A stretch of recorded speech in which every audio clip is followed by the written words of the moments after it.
Hello, everyone, and welcome back to episode 9 of the Substitute podcast. Today's episode is a chat about mental health generally and those kind of topics. So I'm joined with 3 guests today. So if you want to introduce yourself in any particular order, I'll say Tofu, you go first. Okay. I've been put on the spotlight. Okay. Hi.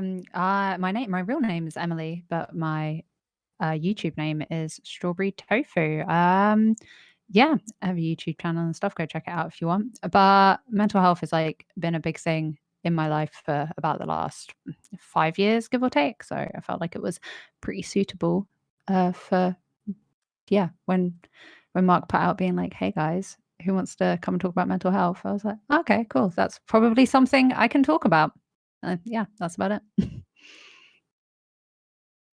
I'm also joined by Scootermonkey today. If you want to introduce Sorry, yourself as well. I didn't know he was going to come in and do the next intro. Okay, I guess my name's Matthew, or probably better known as Pokescootermonkey, or just Scootermonkey generally. That's what it is on Instagram. It sounds weird saying it out loud. I don't know. It's just a funny name, but my name's Matthew, so that's probably easier. And similarly, I saw Mark put it on his story about looking for people for the podcast to talk about mental health, and I thought, I'm having some issues with it at the moment, or I want to bring more awareness to certain things in it. So I thought I'd message him and see if I can take part, and here I am.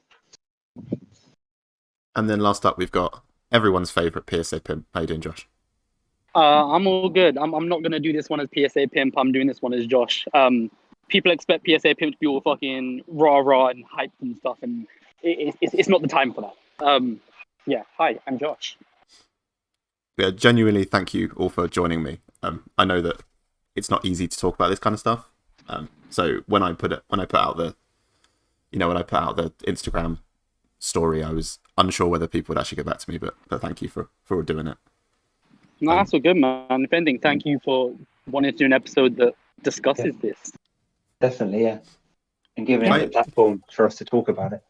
I mean, we all agree, right, that it's important to talk about these things, and especially in recent years, I feel like it is becoming more and more not like socially acceptable, but like more normalized to talk about. If you're actually struggling with your mental health and that kind of thing. So I just thought, more people are just kind of taking it seriously and seeing it for what it actually is, as opposed to making not a joke out of it, but just not taking it how it should be taken. Yeah, I think especially with lockdown and things, that's made more people, perhaps be aware of their mental health, or if they've had struggles, then it's maybe, it's more people more aware of it. Obviously, that's had an impact on a lot of people. I think a good point. Yeah, lockdown has really highlighted. I think lockdowns, especially for a lot of people, has highlighted issues that they were already there, but they could quite easily ignore. Yeah. Mm-hmm. If you're having, carry on. I was just going to say, if you have had poor mental health in the past, it's quite easy to distract yourself. So for me, whenever I was feeling stressed or anxious, I could just go play football or something. But for a year, I couldn't, so I didn't have that kind of outlet. And I know people obviously have different things. Everybody's coping mechanisms went out the window. Unless it was Pokemon, in which case it came straight through the window, through the door, stole all your money and then left. Pokemon kind of just became the coping mechanism. Obviously for me, with I don't want to make this TCG related thing, but with Pokemon, I was collecting casually and stuff. But when lockdown happened, I was just going through my stuff and I saw my cards and I was like, I used to really go crazy about this and spend a lot. Let me do that again. So that's how that became my outlet, because obviously I couldn't leave the house. It definitely just changed a lot, because obviously it went from people being able to leave the house whenever they want, come back whenever they want, to a complete 180 of no one's allowed to leave. It just threw everything on its head. And as you guys said, more people just found their mental health, the state getting worse, or not being able to ignore stuff that they were so easily able to ignore before. Yeah, sure. Especially, I think, in the first lockdown, because I don't know, I feel like, when it had it in March, I felt like that was a lot more serious then. I don't know. Obviously, COVID was serious the whole time. The first one, it felt like really, I don't know. Obviously, it was new, and it came quite suddenly. It was quite scary and things, I guess. And there's a lot less to do then. But as things slowly opened, I guess people would go out more, things like that.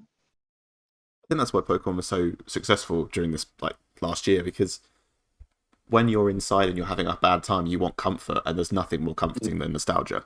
That's why people watch Disney movies when they're ill. Like they want to be, when you're a kid, everything's relatively easy for most kids. Obviously, not all of them. That is the biggest fact I've ever heard in my damn life. That is such a fact. Yep. So yeah, go watch Disney Plus, everyone. This episode is not sponsored by Disney Plus. They should sponsor it. Yeah, can you imagine if it was? Oh, I'd be so rich. In the money. Rolling in it. So the first thing I think we should probably talk about is obviously you've all mentioned that mental health has been something that's been affecting your lives, or that you've had to deal with in the last however long few years, last year, whatever. So when did you first all start to notice that it was becoming an issue where your mental health was declining, or just even a change in your attitude to like how you were as a person, that kind of thing? And at first, did you take it seriously? Because I know for me, when I was a bit younger, it was something that I just kind of like brushed off. It's like, yeah, I'll be fine. I'm just a bit sad. I'll be okay. I mean, I've definitely had periods in my life when maybe I was like 15, 16, like kind of early sixth form days where like I would say stuff was going on and I found myself getting into like a worse and worse mental state. But at that point, obviously that was like 7 years ago or so. Mental health wasn't really as much of a thing as it was now. People weren't really aware. So you don't really assume that it's something to do with mental health. You would just think, oh, I've woken up sad today, or that's made me sad, or I'm going to be sad on this. Like you don't really know the differences and how big they are. You would just assume that you're sad on this day or sad on that day. And there comes points where you can't even put a reason to it. You just think that you're sad. And obviously it's a lot more than that. So yeah, that was probably the first time where I really like experienced my mental health going like worse. But I would say about 2 years ago is when I felt everything kind of a bit more, not from my point of view, but obviously I had a friend, Etika, who took his own life due to like really bad mental health and that being a massive problem. And that's the first time where I really felt the effects of it, because obviously I had lost my friend because of it. And that was probably when I saw the full effects of it. I would say for me personally though, in the last year, that's when things just haven't been too great. So it's only really quite recently where I've actually gone to try and get the help and seeked out therapy and started being more open about it, just to get things back on track. I feel like my story is maybe a little bit similar to that. I feel like mental health was kind of like issues with it were always there, but never taken seriously when I was younger. I can look back now and as a kid go, oh my God, I was experiencing some really extreme psychosis. But because mental health wasn't a thing, my mother blamed it on ghosts and the fact that the house was haunted, which just what obviously wasn't the case. Don't even like she got witches Live in a horror round. film. God No, Lord. no. Like, I'm not even joking. She got witches round to like try and like cure the house and like sage it and stuff. I'm not joking. But anyway, so obviously I'm experiencing like crazy psychosis as a kid, and my mum's there blaming it on ghosts because mental health isn't a thing. Back then in the like 90s, early 2000s, and then something happened about 5 years ago where I guess a good place for a trigger warning. I saw somebody while I was on holiday as well. That was meant to be a really good experience. One of my friends, we were out with a group of friends, and one of them almost accidentally severed their own artery, and that was a thing to witness. And but we saved their life, and that was about 5 years ago now, and I experienced a lot of PTSD and then a lot of social anxiety, like crazy social anxiety following the PTSD, and I've just kind of been wrestling with that since. Yeah, so just listening to both of them there. Sorry. So, if I think about how my experiences with mental health over the years, I think especially when I was younger, I don't know. Now looking back at it, at the time, I never thought. I don't know.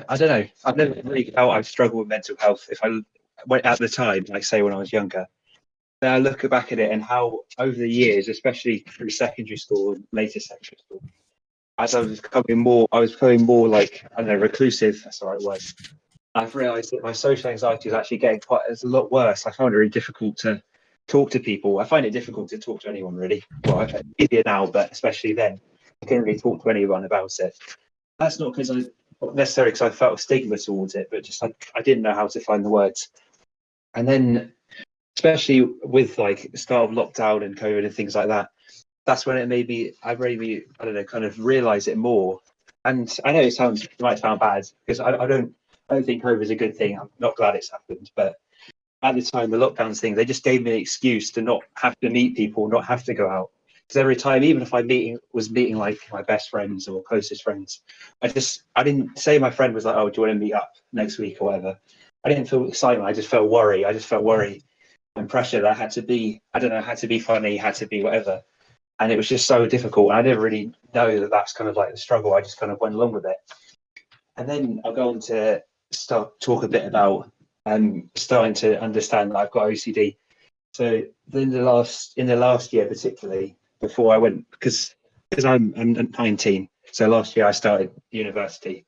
Obviously, COVID and things. I went there for a bit, but so it made me think about before I went, because I have like routines and things I do at home. I'm sure we can go into that later or whenever. But routines I do at home, I always thought that's kind of like an OCD thing, but it never really impacted my life. I never really put much thought into it. But then once I researched it more, and I realised that other things I have, intrusive thoughts, which I struggle with, which I'd never told anyone. And I realised that's actually kind of part of the OCD. And I'd say it's more recently, last year, I've actually realised kind of that's I don't know, that's the condition I have, or that's part of something. And I think there's just a big lack of awareness about it, and about mental health generally in certain ways. I don't know if I explained that well or not explained it well. I don't know. I just kind of rambled a bit there. No, it was great. Don't worry about it. In the interest of sharing, obviously, I feel like I have to also talk about my mental health, because otherwise, why am I even here? So like I'm 26 now, so I'm a little bit older than both Matthew and Josh. And I've struggled with my mental health for, well, whether I've known about it or not, for literally about 10, 12 years. Like I've had really bad anxiety as a teenager, and it never really affected my life, like in the same way that you said that you had like routines. I had basically things I would do to prepare myself to go out, but it wouldn't be to the same, it wasn't to the same level, I don't think, because I think that's a little bit dismissive of your OCD to say that I had a similar experience. I was just very anxious, and like, but once I was out the door, it was totally fine. Like I was okay. So once I kind of recovered a little bit from the anxiety, like when I went to university, I put myself out there more, I talked to more people, and it helped for a bit. But unfortunately, my anxiety was replaced by basically just crushing depression, which isn't ideal. And it is one of those things where, like, when you talk about depression, like, you're like, well, I'm not particularly like, depression is used as kind of a synonym for sad, isn't it, really? Like, like, you don't have to feel upset to be depressed. Like, the way it manifested for me is just like a complete lack of energy and motivation. And so yeah, I feel like that's quite I agree with that completely. Yeah, so it's like there are days where you just like, I don't really want to get out of bed today. And the first couple of days you're like, I'm probably just being lazy. And then after it gets to like a couple of weeks, you're like, well, am I being lazy, or am I avoiding doing everything that I don't want to do? And especially, and now I'm in my kind of thesis write-up period of my PhD, and like I need to get it under control a bit, otherwise I'll never finish. I'll probably refer to it quite a few times, but the new Bo Burnham special, which I loved, it's so good. But like, obviously it's very entertaining, but there's a small part of it in where he says that he's been working on he basically documents like the working on his special as he films it. And there's a section where he basically says that once he's getting close to the end, but like once he's done, he has to go and live a normal life again or move into something else. And like he's in a state where he doesn't want to finish because he doesn't want to have to change his life and move on, but he also needs to finish because he has a deadline. And that's pretty much my life at the moment. And I guess if once you finish, you've kind of lost that focus, haven't you? You've kind of lost that like objective or main thing you put so much work into. It's kind of like what's there to do now, and then you might focus more on your thoughts or how you are on your own. That makes sense. That is a documented and studied thing that I have read about, and I have completely and utterly forgotten what they call it, but it does have a name. Okay, well, That's the important part. It does have a name. It does have a name. It has been studied. I just can't remember it right now. But yeah, like, because I obviously once I'm done, I have to go and find a job and be an adult. And being an adult is terrifying these days. it is. Being an adult sucks, man. It's quite ironic. I was talking to someone earlier on about it. It's like when you're a kid, you literally can't wait to grow up and be an adult. But it's like that is literally the worst thing to wish for. Like, oh my god, the things I would give to just be a kid. Yeah, I know what you mean there. Well, yeah, when you're a kid, you want to be an adult, and now here I am opening Pokemon cards trying to be a kid again. It's so true. Take me back. Yeah, we briefly touched upon how it like affects our everyday lives. Like, so I won't go too much in on that, but like, I think obviously we're having this conversation. So when was the first time you kind of reached out to someone, whether it be like a doctor or a friend or your parents or whatever, to just like say like, you know what, I'm not having a good time and I think I need to do something about it?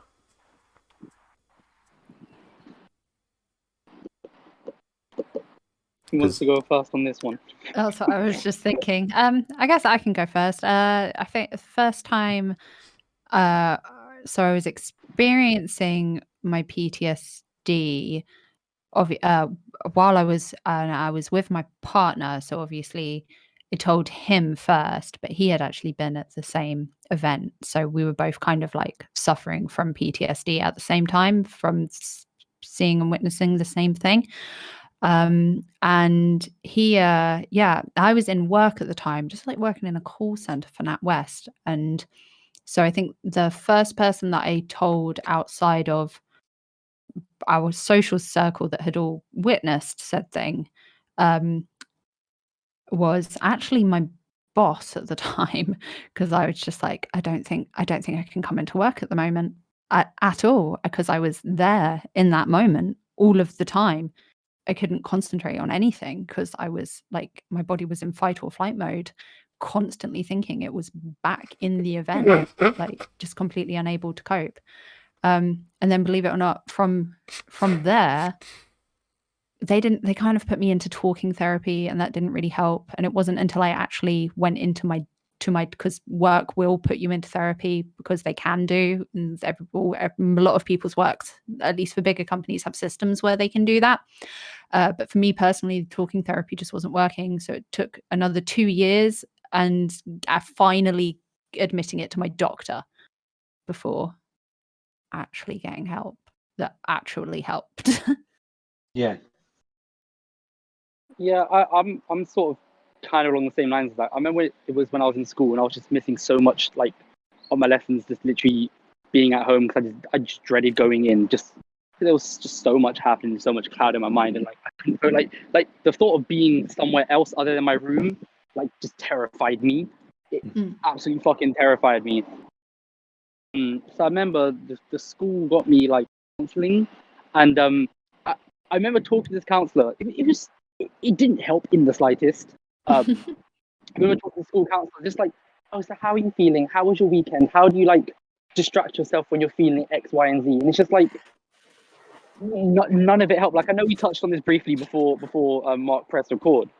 Like, therapy just doesn't work. Like, when I was in school, probably just before sixth form, even maybe at the start of sixth form, where I was just missing a lot of time, wasn't going to my lessons, just basically being anywhere other than my room or home absolutely fucking terrified me.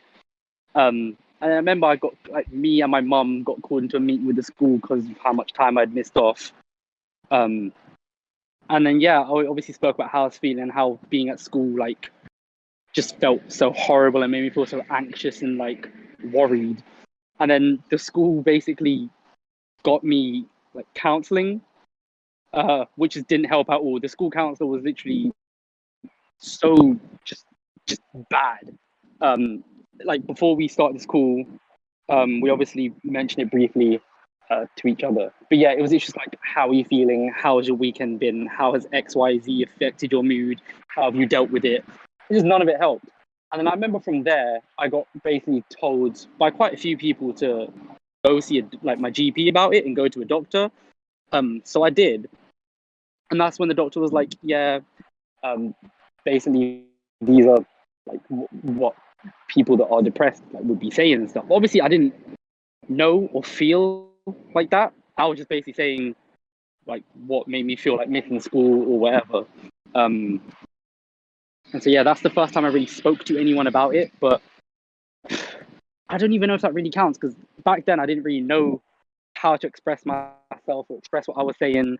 It's only quite recently, I want to say maybe in the past year, where I've been able to speak more openly about it and to like and like knowing the right people to speak to, and obviously knowing that people have gone through a certain amount of stuff before and might know the right things to say or the right things to do to cope if you feel a certain way in a situation. So yeah, maybe in the last year recently is where it's like properly been a thing I can speak about. I think that's the thing that's so hard about mental health, talking about it, is that it's hard to describe a feeling that you don't fully understand yourself.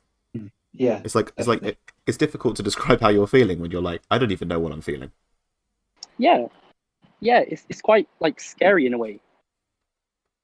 No, 100%. I remember the first time I ever learned what ruminating was while I was in therapy. I was like, oh my God, this is what I've been doing all of this time. It has a word. Ah, thank God. Yeah, I completely get that.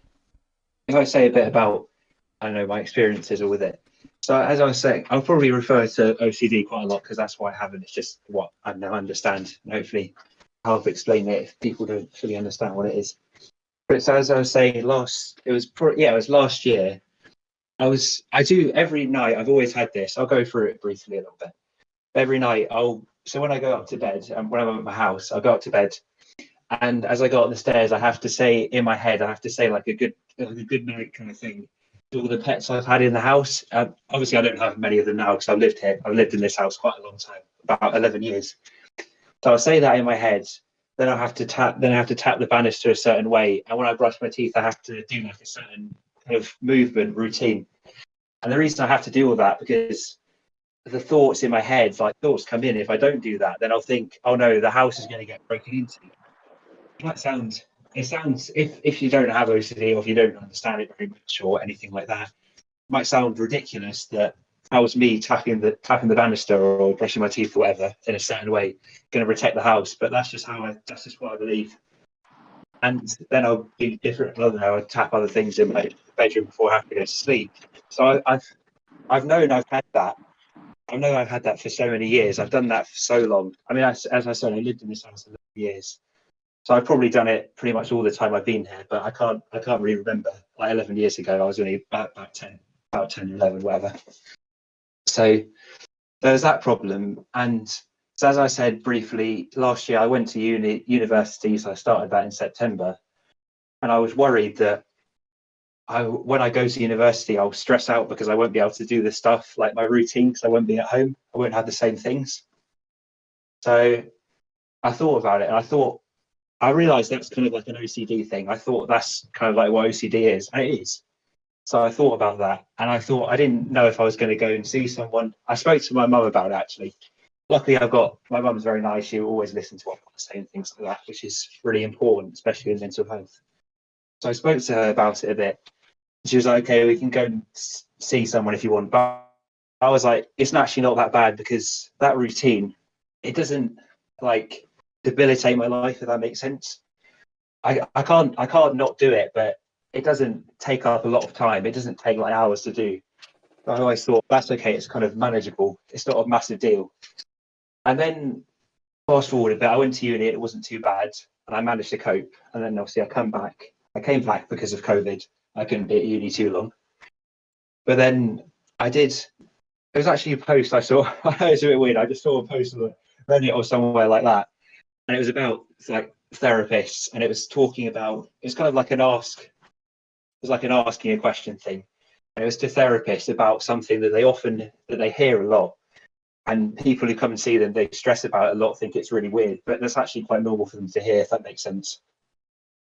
So, and I saw that quite a lot of the responses were quite common, that it came up about intrusive thoughts, or like I don't know, sexual intrusive thoughts or things like that, or harming people.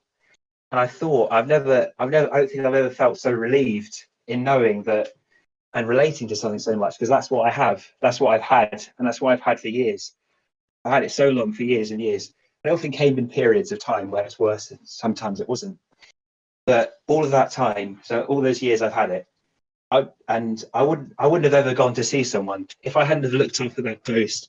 If I hadn't researched into OCD, researched the symptoms, I would have never gone to see anyone about it, because it's especially with things like OCD or any mental health. I'm sure people can relate to it if they're listening. But you just feel so much shame. It feels so much shame. It's like, I can't tell anyone about this. I can't tell anyone about this because I don't understand it. I thought the thoughts that came into my head, I thought that's what I wanted. I thought that's who I am. And it's so scary, and you can't tell anyone about it. And I think misconceptions about mental health and general stigma from society, which is, as we've said, is changing, as it's getting better. But I think that doesn't help at all, because it makes it even harder to talk about. As I was saying, so I looked it up, and then now I've spoken to my mum more about it. I've still not told her the nature of the thoughts. I still won't go into that now, probably, but I've spoken about it with her, and I'm trying to get help, if that makes sense. I'm talking to the doctor. I spoke to the doctor about it, and they've referred me on, and I've not had therapy yet or CBT to help with it, but that's something I will have in the coming months. But at least I've started taking the steps to making it better. I hope I explained that okay. I don't know. No, No, you did. no, You did great. great, man. Yeah, you did fine with that, dude. Honestly, it was nice to listen to. And I agree with what you ended off with the case of you're going down the right route of getting help and seeking out therapy and doing what you need to do to kind of figure things out better. And that's such a big step, dude. Like, I remember, right, literally, it was like 2 weeks ago, I was on call with Toby about this, because I just felt shit was crumbling, man. Honestly, I didn't know what I was doing or how to handle stuff. I had to get Toby on a call. And at one point, I started crying. I broke down. And I never do that shit. Like, I just don't. And that's when, like, he recommended, like, getting therapy and seeking out that sort of help. And I was like, well, I've had counseling, blah, blah. And he was like, well, counseling and therapy are different. And so I was like, you know what, like, I can give it a go. The worst thing that happens is, I wasted, like, 50 quid or whatever in an hour of my time. But obviously there could be some good from it. So I spoke to a couple of people about it that I know have had therapy before, and asked how it's helped them, and like basically got referred to this one therapist. She's really lovely. I've had like 2 sessions with her now, third one booked in for Saturday. And like, I see the differences between counseling and therapy. There's definitely big differences. But for me, I was so proud to know I've gone out, I've sought help from an external person that I wouldn't normally feel comfortable talking to and telling such deep personal issues to, and I'm going about getting help. And that alone just made me feel really good. So you're completely right on just knowing that getting help is and it's like, I know it's going to sound cliche, what was the best thing to do, but like it's a big step. No, it is. Easy. No, it's not easy at all, because like I feel like everybody's got a breaking point, for everybody that's different. And I feel like it's because society, because even though it's becoming more normalized, right? I think that we've all just basically said that any of us didn't really seek out help until we got to our breaking points. And that's not healthy in any way, shape, or form, because your breaking point, well, for me, the breaking point is when I become a danger to myself and others around me. And that's not okay for that to be my breaking point, and for that to be the point where I'm a danger to myself and others. That's the moment when I went, oh yeah, I should probably go get some help. Society should normalize it so that people are getting help before these points, before the points when we're like literally breaking. 100%. Yeah, I agree. It should. Yeah, we should be able to seek help before we get to that point. I definitely agree there. I think, Josh, you're right. What you're saying, you should feel proud. You should definitely feel proud about seeking help. I know it could be easy for perhaps someone who's not suffering these mental health issues, or as I don't know, another person to say, "Oh, just go and get help." But it's not as easy. It's not as easy as that. It's really difficult to talk about a lot of these things, especially with something that you don't fully understand yourself. Yeah, like that's it. Like most people would kind of see it as like a bit of an embarrassment or a bit of like a weakness. It's like, no, it's quite literally the exact fucking opposite. Because if you're able to open up to someone about all these things and traumas and issues, you're quite literally the opposite of weak. Definitely, Quite yeah. literally the opposite of that. I find it and crazy. I've only learned that recently. Yeah. I think you were saying when you were on the call with your friend, you were saying you were crying then. I think that definitely shows, it shows strength as opposed to weakness. It shows that you become able to more so to show those emotions and talk about them. And that's definitely a strong thing, not a weak thing. Like with me, I don't like to be all open and complaining, crying, and all emotions. I don't like being like that at all. So I did tend to keep to myself. It's like me seeking out therapy. I've done loads of things recently that I have seen as such big steps and big things in opening up and talking to people. Like, obviously, calls with people and friends and stuff has helped a lot, and it's been nice opening up, and it feels like a step in the right direction. But there's just been so much I've been talking about, and for example, I have an Instagram closed story. If you're there, then great. If not, then I will.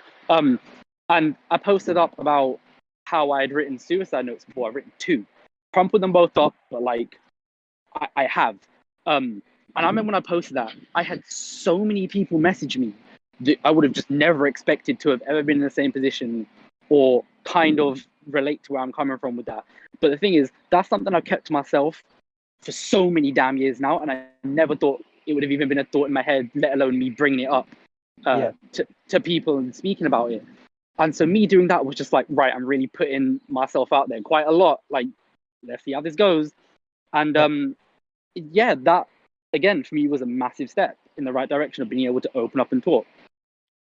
I think people have this fear where like you put yourself out there that you're going to get like a negative reaction, but I have never expressed that I'm having a rough time in any way and ever had anyone respond negatively to it. Yeah. And I've had people, there's some people who will look at it and be like, you know what, I'm not close enough to that person, I don't feel comfortable in reaching out, and that's totally fine. But I will always have people that will be like, you know what, if there's anything I can help with, then I'm here, and just let me know. And it's like, hang on a second. Sorry, is that your, like, I've never had that with friends, but I have had that with family. What about you guys? My family are, well, there's basically a long history of mental illness in my family. Like, my sister has a really bad OCD, much like Matthew does. So she's been around like the block with counselling and therapy and that kind of stuff, and like she's gone through the full spectrum of it, and she's done it all. My mum has been battling with depression for a lot of her life, and I'm not sure if she's ever actually told me, but she's told me enough that I know. So like my family are very understanding about this kind of thing, which I'm really lucky for. Like, and also I have to say like a big thanks to my girlfriend, who has honestly been like at points the person who holds me together when I really need it. Like she was actively encouraging me to go to therapy way before I was ready to do it myself. She was like, I'm not, I know you might not be ready, but I feel like you should at least think about it. And she really like helped me realize that it's something that I could do, and not, it's really not a big deal. Like to go and talk to a professional who will help you like process your feelings. Like my therapy experience basically was going to therapy, and she let me talk for 45 minutes a week, and just kind of sat there and listened to me and was like, that's fine. Everything you're saying is okay. So yeah, I've been lucky, but I'm not sure about the rest of you, honestly. Yeah. What about you, Scootermonkey? Just out of interest, how's your family with it? Well, I don't know. My family situation to say, I've always lived with my mum and my brother. I've seen my dad like regularly or every other weekend, that kind of situation. He's not in my life. that's obviously led me to be closer to my mum. My mum's definitely very understanding. I don't know anyone in the history, as Mark was saying, I don't really have anyone in my family that's particularly suffered with mental health, apart from my brother, which has helped actually. It's helped a lot because in recent years he's gone to see therapists or had therapy for his own problems with anxiety. I think that's definitely helped because when I first realised about the OCD and problems and I wanted to seek help, I didn't know how to go about it because I didn't know. I just didn't understand. I didn't know who to talk to or what help to get.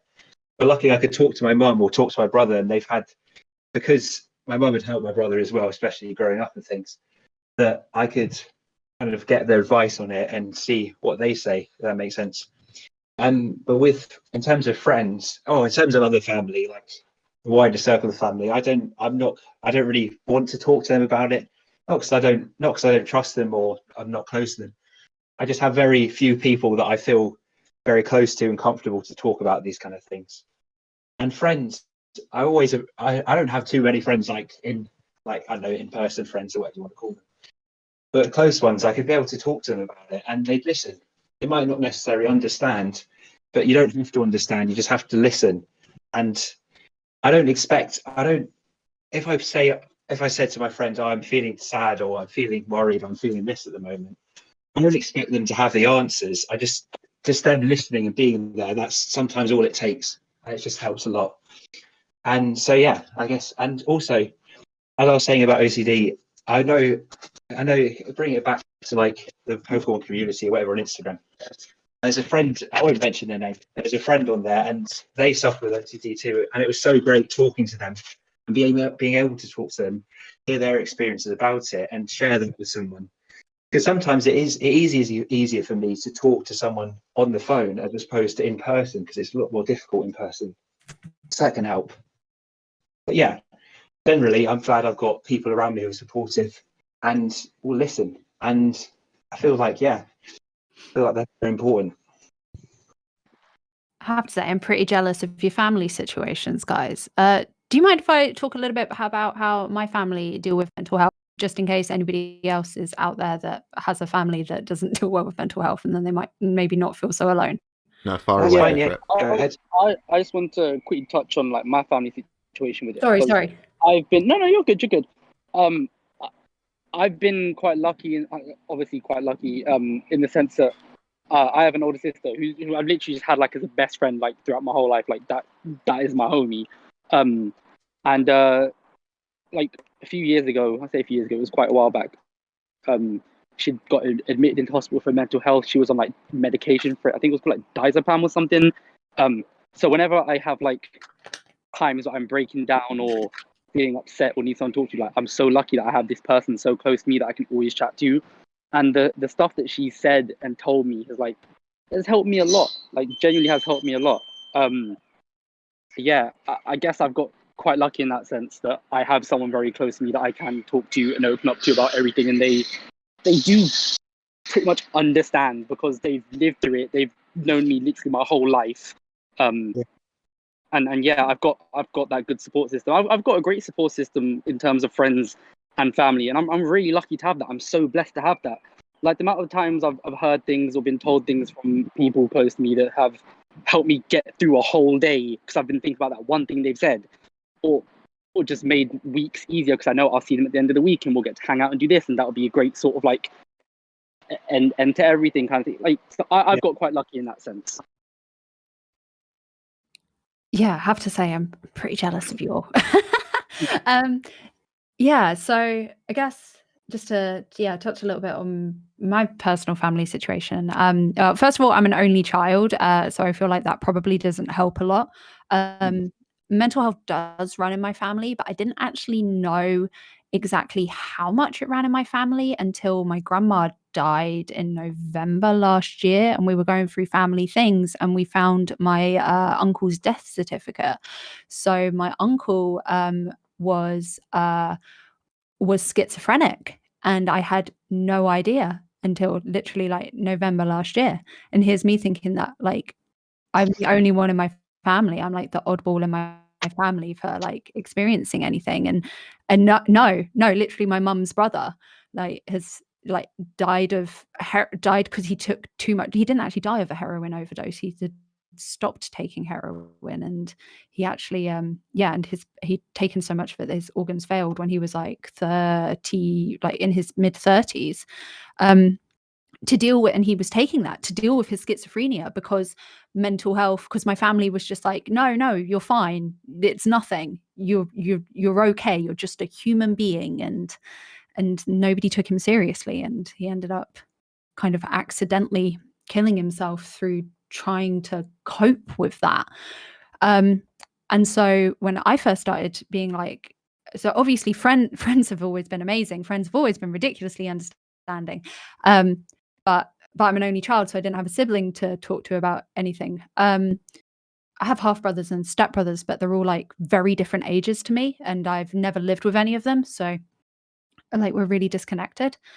When I first talked to my mum, she was like, "Oh no, you just need to kind of no, you just need to man up." Basically, is what she told me. You just need to man up. You're fine. It's fine. You're okay. You'll be fine. And when I spoke to my dad about it, he literally told me that if I think like that every day, and again, I feel like a bit of a trigger warning. My dad literally said to me over the phone that if I feel like that every day, then why don't I just kill myself? And then my stepdad doesn't believe in mental health, and my grandma was like, "Oh, I think I was." Bear in mind, she's had her own son die, but my grandma, when I tried to talk to her about it, because I know that she's had anger issues all of her life, and I was like, "Oh, maybe this is something we can kind of like connect over." She just went, "Oh yeah, I think I was a bit depressed at some point, so I borrowed a load of money and redecorated the house, and then I felt much better." None of this is helpful. So in general, my family has been just very much so dismissive, so dismissive, to the point where my dad has said something potentially that could be very potentially dangerous to somebody, and to the point where previously in the past, my uncle obviously like accidentally ended up killing himself through heroin because nobody listened. And yeah yeah, that's kind of my own personal family situation. Thank God for friends. Yeah, definitely.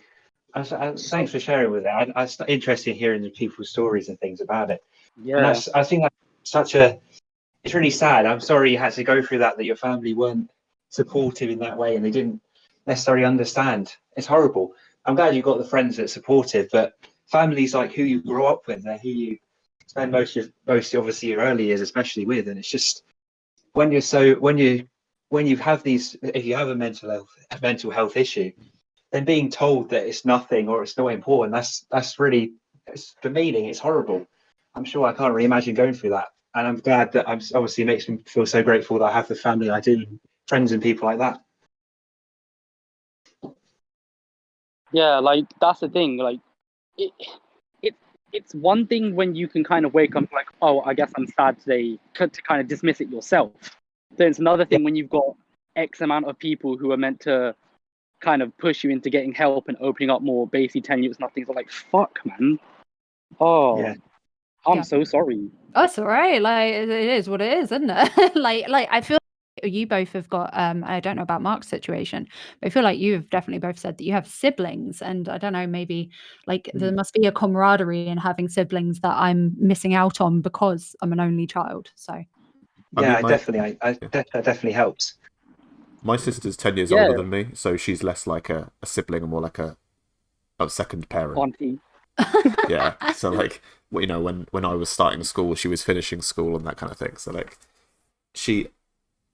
it's nice to have an older sister, but at the same time, like, I never really grew up with like a sibling of a similar age. She was always very much of an adult when I could perceive that she was, when I could, like, you know, when I was out there doing stuff, going to school and stuff, she was, you know, basically an adult. So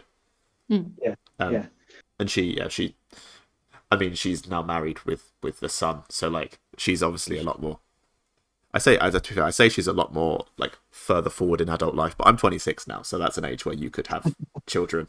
I've been in education for 20 years, so you know, I'm not an adult yet. I think what you were saying earlier, Matthew, about like you were chatting to someone who's going through a similar thing. It's so nice to hear someone just to be like, you know what, yeah, me too. I'm going through that as well. Like, Yeah, 100%. like I'm, you're having a hard time. I'm having a hard time. Let's talk about it. Yeah, I mean, it's important to push that it's okay to not be okay. That makes sense. It's okay to not be having like a good time. And it's so often that, say, if a friend messages me or I message them, whatever, just say, "How are you?" It's just so easy to just brush over it and just say good or fine, but not actually dig deeper into that, because I don't know, you don't want to talk about it, you don't want to be awkward, you don't want to ruin the conversation or whatever. But it's so important to talk about. And yeah, having someone who's gone through a similar thing is so helpful, because it helps normalize it for me as well. It's like, wow, this person I know. Like, I'm sure that's the thing with mental health, why it's especially so dangerous, that a lot of it you wouldn't be able to tell. Like, if you saw me, you wouldn't be able to tell I'm OCD. Or if you saw someone who had depression, you wouldn't be able to tell it. Obviously, if you live with them, it might be a bit easier to see signs. But it's just important to talk about it and not be afraid to talk about it. And a lot of people do suffer with mental health issues at a point in their life or throughout their life. So it's not something that should be, I don't know, frowned upon or not talked about. I think if anything, if people listening take anything from this, it's that reach out to people who care about you. If you're having a hard time, and I'm sure if they can't personally help you themselves, they will help point you in the right direction. And that's all you can really do for someone, is just get to a doctor before it gets too bad. Yeah, before you reach the breaking point. Because believe it or not, the doctors do actually know what they're doing, and they are actually pretty helpful. Yeah, they studied for 7 years just to be a doctor, and then they had to do more training to be a mental health specialist. So one of my people I work with became a mental health first aider last year. Oh wow! And it's a 2-day course, and I've seen the textbook, and it is thick. Like, there is a lot of stuff that you need to study to be a mental health first aider, which just tells you how complicated it is to be there. Even like mental health first aider is in the same way a first aider is. They are like the first point of call. Yeah. So they're obviously they're not qualified to be a counselor or be anything like that, but it is something like I would say it's a good thing to look into for like workplaces, if anyone has the option. Like, see if you have a mental health first aider, and if not, see if you could become one. I do wonder, just because I feel like I've seen a lot of different avenues in the mental health system over the past 5 years or so. How the bloody hell do you ever get in contact? And a first aider, a mental health first aider, is genuinely somebody I've never come into contact with. I've never heard of that. I mean, I work at as a PhD student, you're like halfway between staff and student. So I actually set up a mental health group at my university, which is another reason I wanted to do this. Unfortunately, COVID coincided with it completely. So we got about 2-3 months of meetings, and then nobody could meet in groups. So unfortunately, it just kind of fizzled out. But it does still exist. But it's not particularly feasible at this point. But like, the person that I ran it with, he was like, I feel like I should have some kind of like, if not official training, at least some kind of guidance on what to happen if someone does come in with like a serious issue that I have to deal with. So him and someone else that I work with, who was an actual member of staff, got mental health first aid training, and I was supposed to get it, and then again COVID happened, so I didn't get to do it. But they said it's a really, really useful thing to get. Luckily, the university, I go to Nottingham University, and there are posters about getting help with mental health everywhere, and I feel like it's very normalised especially in our department, because the rate of basically like mental health issues amongst science students is very high, as you could probably imagine. I'm sure it's the same for all students, but regardless of what you study. But some courses are obviously more stressful than others. I mean, it does. At the end of the day, it doesn't matter what course you do. Everyone's going to have some troubles, but like, especially with in chemistry, we do like laboratory work, and as an undergrad, doing laboratory work is like the greatest form of anxiety. It's so like intense and stressful. Like, you're in the lab all day.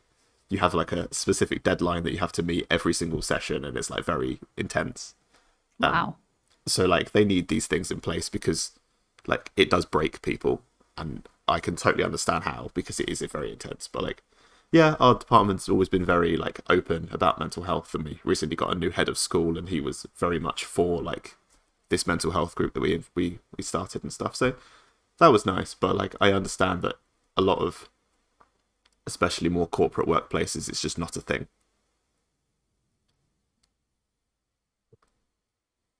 So, I mean, I've never worked in a proper office workplace. I've only worked in education. So, if anyone has more insight about it, then let me know, because I mean, as someone that's worked in office for like 4 years, it they do have procedures in place. Mostly just talk to HR, and then they'll like kind of try to work out the best steps with you going forward, and refer you to people to talk to, and refer you to things you can do to help. So like they are taking it into mind. Obviously, I'm not speaking on all sort of like office environments, just my one. But yeah, they've got procedures in place. They are showing that they're taking it seriously. They bring someone in like every few months to do like a talk with all the staff and whatnot, and basically after the sessions, like if you need to speak about anything, like I'll be here until this time, so like pull me up, kind of thing. But yeah, just to go like quite off topic with anything, because obviously no one knows you more than yourself, right? What kind of things do you do or feel like help you? Like what kind of things do you feel help you cope the most? I love structure. So deadlines, not necessarily like like work deadlines. Like if I have to do a certain thing at a certain time, that really helps me out. Like if I commit to something, I'm basically terrible at like pleasing people. So like if I'm anxious about doing something, but I know that if I don't do it, it will let someone down, I'll do it anyway. So if I say I'm going to be somewhere at a certain time, like having that structure of being like, I have to be at this place at this time, really like helps me focus, and actually kind of helps in a certain way. I know for most people that sounds nonsensical, but like Yeah. one No, form it doesn't. It doesn't at all. one form of anxiety overtakes the other one. So it helps me focus. But also like I know like just doing nothing sometimes helps. Just like, you know what, I'll just choose something that, like a mindless task. Like honestly, for me, back to Pokemon, sorting bulk is so relaxing. Oh my Jesus, god, no, yes. Because that's a chore. I mean, I wouldn't do it for like days on end. Like honestly, the people who sort and sell bulk are like, I don't know how they do it. But like just sorting stuff, like some menial sorting tasks, really like focus me. Like they get me nice and zen. And it's like, you know, when I've taken something that's in massive disorder and I've made it nice and ordered, and it's, you know, I know that won't work I for feel like won't work for I everyone. feel like But there's something that can definitely be said. I don't know like how far anybody is into therapy, or whether this has been brought up in anybody's sessions, but mindlessness or mindfulness. Sorry. Mindful. Jesus. Yeah, mindfulness like is literally it's something that's derived from the meditation of Zen Buddhists, and it is literally only focusing on the task at hand. And if you feel a thought coming in that isn't the task at hand, then that's fine. Observe the thought.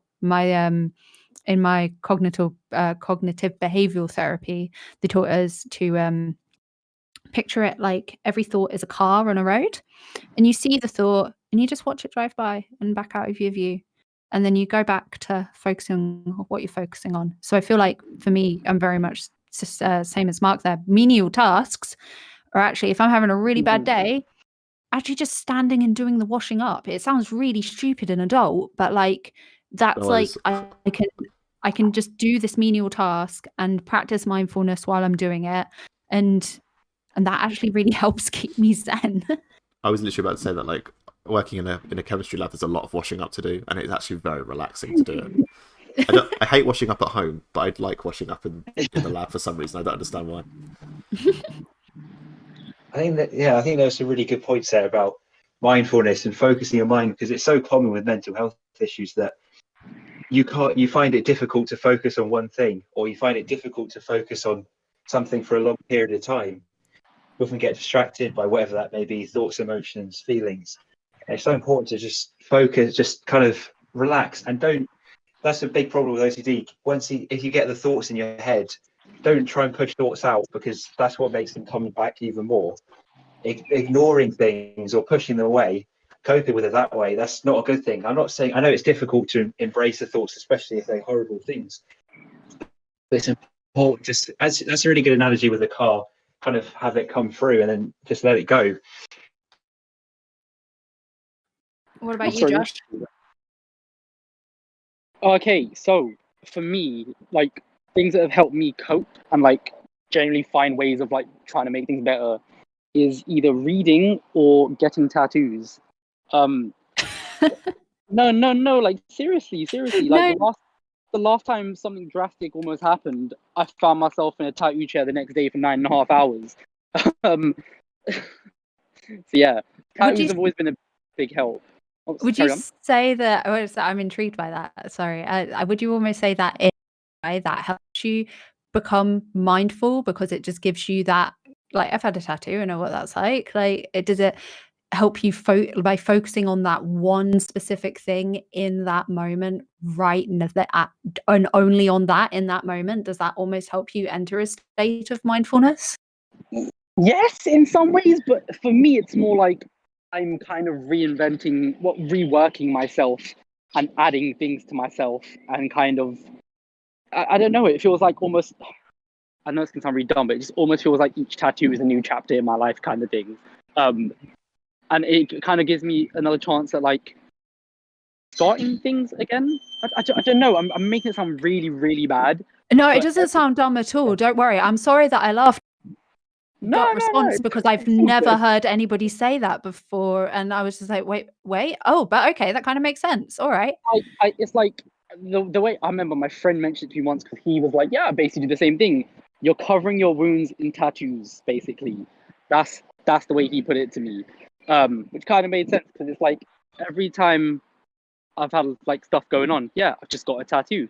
Any like mental wound, I've just kind of got an actual tattoo kind of thing. I don't know, it sounds really weird, but for me, it's always helped. And yeah, really, another thing is, carry on, sorry. No, I was just saying, it really doesn't sound weird at all. It sounds more like a transformative process that helps you. Almost like I hate to put it like this, but it's kind of accurate. Almost like you're like cocooned and you're doing something with it and becoming like more butterfly-like, if that makes any sense at all. I mean, everything I just kind of mumbled in the past 3 minutes, you basically just summed up in a sentence. So yeah. Yeah, thank you for that. And reading, it's funny you mentioned mindfulness, because someone that I was very close with basically saw me going through a lot and saw me kind of breaking down. I remember it got past my breaking point. I was literally at my brink at this point. So like I'd gone way past breaking point. And they gave me a book. It was by Mark Williams. It was called like Mindfulness: A Guide to Finding Peace in a Hectic World, or something like that. But that book was amazing. That book did a lot. Another book that my sister gave me that I still have now, and I still read over it even when like I feel okay. It's a book called Love Yourself Like Your Life Depends on It. Oh my God, I can't recommend that book enough. It's a great read. I definitely agree there that some books, I know they can be really peaceful reading, and something they can change your life genuinely. Yeah, books really can change your life, and I know that feeling. Yeah, so if I could recommend any book to someone, it would literally be Love Yourself Like Your Life Depends on It. It's a very short book as well. It's very quick, but it's great. It's honestly great. So it's literally cost like a couple quid on Amazon. Pick it up. Yeah, I'll definitely check it out after this. I think that leads on nicely to. Oh no, carry on. If you carry on what you're saying. I was gonna say that. Yeah, those are literally the two things that helped me cope the most. Anytime I've had stuff happening in my life that's pushed me to my brink, just getting tattoos and kind of, as Strawberry Tofu said, kind of blossoming, and and yeah, reading. I think that leads on nicely to so normally every week I do Route 101, which is, it seems a little bit out of place in this podcast. So I'm going to flip it a little bit and say, if there's one piece of advice you could each give to someone if they're having even just negative thoughts, or they're feeling like they're not feeling quite themselves, or they've noticed a decline in even like themselves, even like someone they know or whatever. What's one piece of advice you would give to potentially help them out?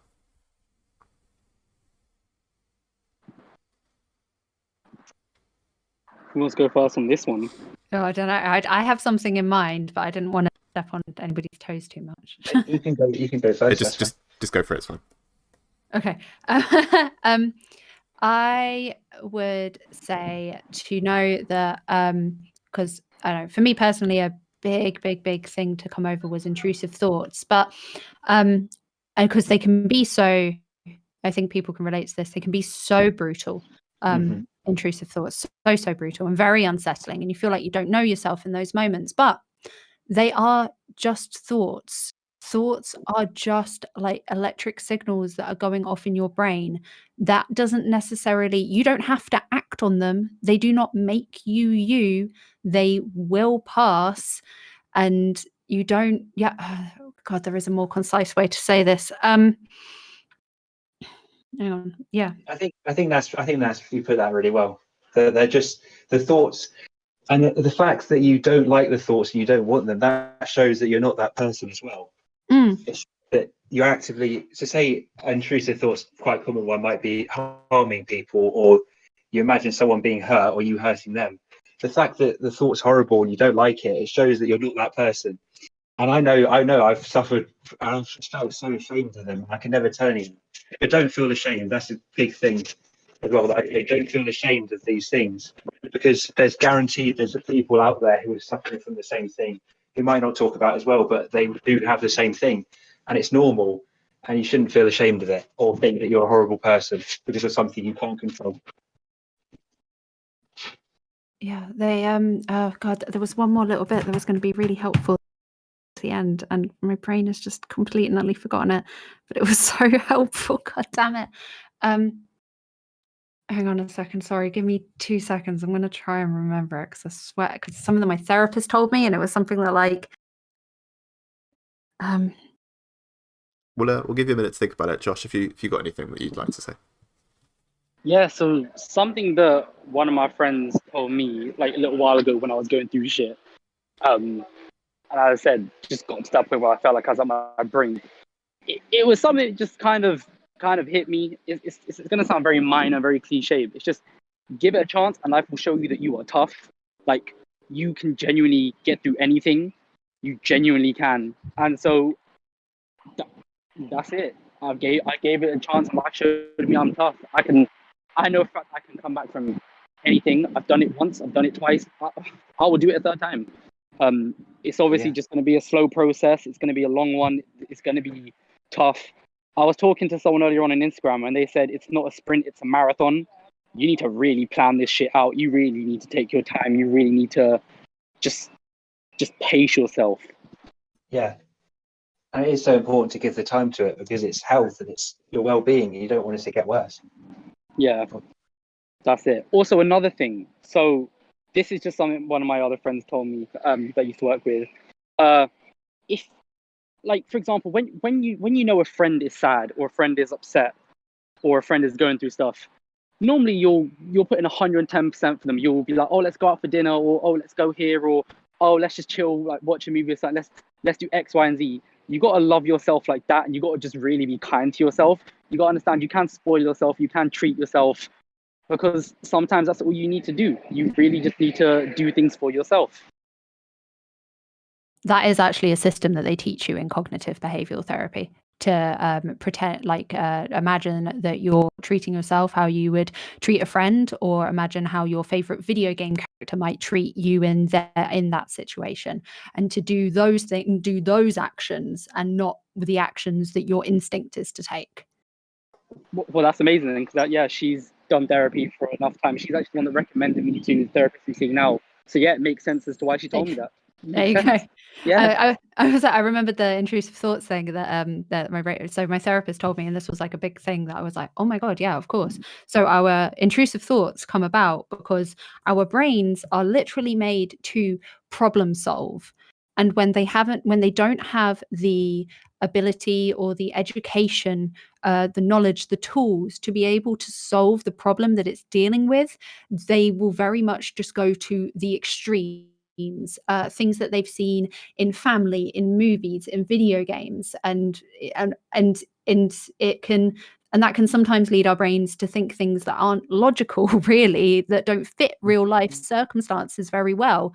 Yeah, and they're just trying to solve a problem, and they're just not doing it well because they do not have the tools necessary yet to do that, which is why therapy is so important, because it gives you those tools. Yeah. I think if I had to give mine, it would be that just because you identify that you have a mental health issue does not mean you're weak. Because in the same way that, if you go to the doctors and you're not very well, it doesn't make you weak. It just makes you not very well. So do not feel embarrassed about getting help for your mental illness. It's literally just the same as going to the doctors and saying you don't feel well. Yeah, that's exactly right. That's it. That's honestly it. It's like if you break your leg, no one's going to say weakling. Like, Yeah, no, exactly. They just say You don't have enough calcium. Yeah, like a bad thing happened to you and you dealt with it. So it's the same. It's exactly the same thing. Exactly. Mhm. I just want to make. Sorry, no. Oh no, I was gonna say, like I said earlier, like when I started seeking out the help, it felt amazing. It felt like such a win. So yeah, that's yeah. Yeah. I'm just going to make one more point that I wanted to bring up in this. I'm bringing it back to OCD again just because it's what I know. But also I feel it's also a lack of education, because if I knew about OCD, if I knew the real thing behind it, the intrusive thoughts and things, I wouldn't have suffered for so long, because I would have known, I would have got help sooner.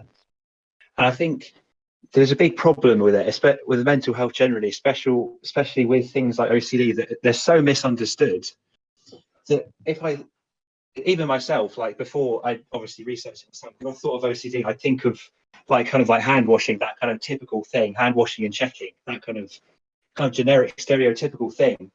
I think OCD and depression and anxiety, it's used so casually by people in everyday life. Like, say I don't know, I like my cushions a certain way on the sofa, whatever. I'd be like, oh, that's so OCD. I'm so OCD, whatever. But it's not. They just don't understand it. It can be so demeaning as someone who has the condition and knows how hard it is. Or if someone's just sad, they might be like, oh, I'm really depressed or whatever. It's just that kind of they use it so, like, I don't know what the word is, nonchalantly maybe. Loosely, I think maybe. Yeah, loosely, yeah. I Use it so loosely, and they don't understand the severe impact that having that condition, as someone who has a condition, what it actually means to them. Especially as, say I said to someone I have OCD and they don't know what it is, it can almost lead to, I don't know, me feel it's kind of like mocked. I don't know if that makes sense. That it's kind of like, oh, that's just washing hands, that's just depression, just being sad or whatever.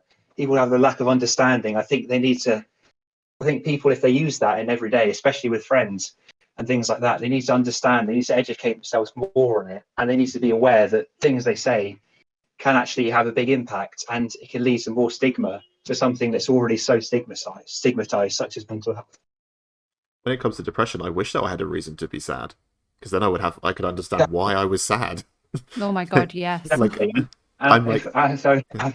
Sorry. It's just like, yeah, if I had a reason, then I could understand it and I could deal with it much easier. Exactly. If you fall over and hurt yourself, then I can be like, well, I'll just have some ice cream, make myself feel better. Exactly. I wish with OCD I enjoyed cleaning or I enjoyed checking things, but there's no enjoyment in these things. It's horrible. They're horrible. But people just, I don't know, perhaps don't have the education or don't have the know-how, which I think is more important that should be pushed for in a younger age, in schools especially, to have education on it. I didn't have any mental health education. I didn't have it in classes. I didn't get extracurricular activities to be taught it. I think it's so important from that early age that they should learn. They should know about it and know that it's okay. As you saying, as Josh was saying, with the school, you had the school counsellor. I'm not going to say that they're not a good counsellor or whatever, but perhaps they don't understand as well. It's just, I don't know, it's just what people need to understand, and it's not something to be ashamed of. especially at school, it's a difficult age anyway. With your friends, you don't want to seem weak to them, or you don't want to seem whatever to them. But it's not weak. It shows strength going to seek help and being open about it. I think there's something inherently disconnected between like an adult who is, done a large majority of their life trying to understand the mental sort of like, what's the word? The machinations of a child, basically. It's like, it's really like, as a 26-year-old, I look back at myself as like a teenager and was like, I was so not together and so all over the place. And like, even looking back now, I'm just like, I don't really understand how I thought as a teenager. That could be why counselling is just sort of like not ideal. Yeah, especially as if you don't understand it yourself and you're at that difficult age, because it is difficult being a teenager in many ways. And as you say, if you don't understand it yourself, then how are you supposed to talk to someone about it? And they might just not understand as well that they're talking to a child, or they're talking to a young person, not just another adult, or not someone who finds it easy to talk about these things. Yeah, and then I also find like when you're in those situations where you don't understand what you're talking about because you don't understand it yourself, and you're speaking and you're telling someone that is supposed to quote unquote help you, sometimes you just say the wrong things, and then they'll just take that and kind of try and go on that and find a reason as to why that is happening, and it's just not even the right thing. Yeah. I don't know. I explained that really badly yet again, but No. Actually, based on like that, actually, two really quick little pieces of advice if anybody is about to start therapy or anybody is in the middle of therapy and and stuff like what Josh said is happening to them. Write down your key thoughts before you go into your session, because otherwise, because you will lose them. Otherwise, because your brain will just enter like fight or flight, and it will go, and whatever you were thinking concisely previously can potentially just go out the window. Yeah.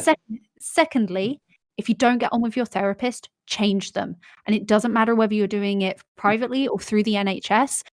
Josh said that obviously he's paying for his therapist. That's great. I personally had to go through iTalk and Steps to Wellbeing, which are both like charity run services that my doctor sent me to, which is all NHS stuff. Just because you're doing it through a free service does not mean that you don't have the right to change your therapist if you don't get on with them, because if you don't get on with your therapist, that's not going to help you in the long run. Yeah, that's the thing. Like, yeah, just to touch on that, like when I was looking for a right therapist, I was literally told, yeah, this is one I've used, they're really good, but if you don't feel like you like them, literally just swap straight away. No, they're not going to feel a certain type of way about it. You'll feel better knowing that you're going to try and find someone that understands and can help. And yeah, like honestly, one thing that I've kind of taught myself and learned over years is like you can't really put a price on mental health. Like I'm quite lucky enough to the point where I'm working full time and I'm still living at home and my parents don't charge me anything, so I have got the expendable income to put 40-50 quid a week in for therapy, because for me my mental health is just important enough to want to do that. But if you're not in those sort of circumstances and you need to do the NHS, just do it now. Just do it now and get it sorted out as soon as you can. Yeah, definitely. So I think that's probably a good point to wrap it up. Yeah. I will leave everyone's links in the description below, as always. I will also leave a link to some websites. So Mind and Calm are both very good. I'll leave links to those. If any of you have any more places that you think I should link down below, please feel free to let me know and I'll do that. Also, if anyone is having a hard time and would like to chat, I'm always free to talk about it on Instagram. So if anyone wants to send me a message, I'm happy to talk about things. 100%. Same here. Likewise. Yeah, same. Yeah, so if you're struggling, obviously none of us are professionals, so we can point you in the right direction, and you can vent to us if nothing else. So yeah, I just want to thank you all for joining me. Thank you for having me, bro. No, Yeah, it's been really great to talk about. I was ecstatic when so many people got back to me talking about they wanted to be a part of it, so it's great. I'm really glad you gave us the opportunity to talk about it. Thank you. And it's so important. So I'm glad that it is being spoken about. And yeah, I'd like to thank everyone for listening.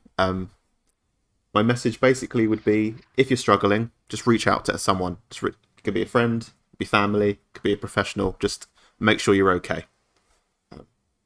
And that's it for this week. There'll be another podcast next week. I don't know what it's going to be about, but I'll see you then. Say goodbye.